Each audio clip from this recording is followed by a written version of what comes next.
So one of the most well-known and well-used quotes in the world relating to change comes from Albert Einstein, who said that the definition of insanity is doing the same thing over and over again and expecting different results. I'd like to build on that definition by saying that it's also, and more importantly in my mind, thinking the same thing over and over again, expecting different results. So why am I telling you this now? In simple terms, we're impacting on our world in a way that's unsustainable.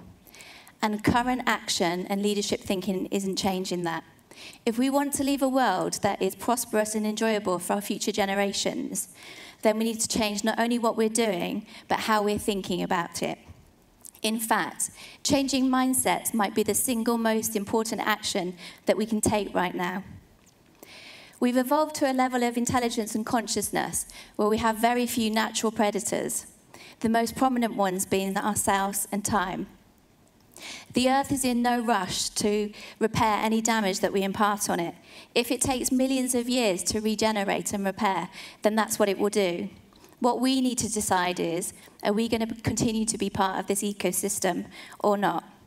So we have two things to focus on. We have ourselves and we have time.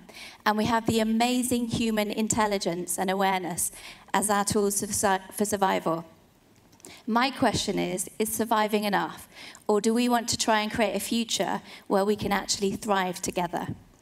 So I'd like to offer you 3 ideas today that will fundamentally change the way that we interact with and sustain the environment and each other. Each of them will require significant mindset change across cultures. But I believe that if we can work together collaboratively with curiosity and imagination to find ideas around these changes, then we can change the world and future-proof it. So the first thing I'd like to talk to you about is empowerment.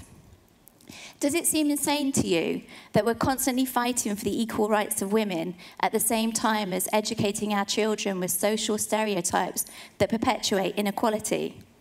We teach our boys to be masculine and our girls to be feminine. We tell our boys to not cry and to be the man of the house. And we tell our girls not to be too bossy and aggressive. And actually, the term to be like a girl has become derogatory. And it's been used to suppress emotions in our boys so that they no longer know how to deal with their feelings. Low self-esteem and lack of confidence is common in women around the world. And anxiety, depression, and stress is on the increase in men. So the first idea I'd like to offer you is that we can create cultures and communities that are empowering for all, where there's an equal balance of masculine and feminine leadership energies. By educating and inspiring our young people that they can bring their whole self authentically to everything that they do and go beyond just seeking equality. We have an amazing opportunity with our children to change the current mindset and to create a new society where the topic of equality isn't even something that's there to be discussed. By empowering them to be authentic and not limiting their potential, we can work with them to create a new world. Joseph Joubert said, "To teach is to learn twice." If we can empower our young people to embrace balance, then maybe we can reignite the deep knowing in us that understands that balance is one of the most important things that we can do. The second thing I'd like to talk to you about is innovation. So Einstein's theory of insanity really resonates with me when I'm working with corporate clients on the subject of innovation, especially in Japan. How can organizations expect to proactively create market demand through inspirational products when they're using the same methods over and over again to research and develop new ideas and products? I've been told many times that Japan is a risk-averse culture, and to some extent this is true. But as I stand here today, I see an amazing opportunity to tap into new creativity if we can let go of that self-limiting belief. If you're constantly told that you're risk-averse and conservative, then this will become a self-fulfilling prophecy and your creativity will diminish. If you're constantly told that you have limitless imagination and possibility, then your creativity will increase. Can you see how the difference is in those words and the energy that it creates? Everything in this room was once impossible, from the microphone that I'm wearing to the phones that we all have. And it took somebody with imagination and curiosity to step outside of what people thought was possible and dare to create their dreams and ideas into our current reality. So I say, let's create a paradigm shift where creativity, imagination, and play becomes paramount to organizational performance. Let's step into a childlike stage of limitless potential when we're thinking about how we can sustain this life on the planet. Anyone that's worked with children knows that they have the most amazing imagination and surprising ideas about things because they have limitless potential. Consumerism is a necessary part of our current reality, but is unsustainable. So let's ask our children to teach us about how we can future-proof our organizations and our world. To be truly innovative, we also need to embrace diversity. And organizations that have diversity in their innovation teams and around their board tables are much more likely to understand what the 7 billion unique people on this planet might want and how to create and sustain that. Joseph Campbell created the concept of following your bliss. And what that means is to find out what you love doing and are passionate about and do more of it. If we can encourage our people in our organisation to authentically unlock their talents and bring their passions in a way that's not limited, then the world would change. Following your bliss leads to happiness and balance in work and life.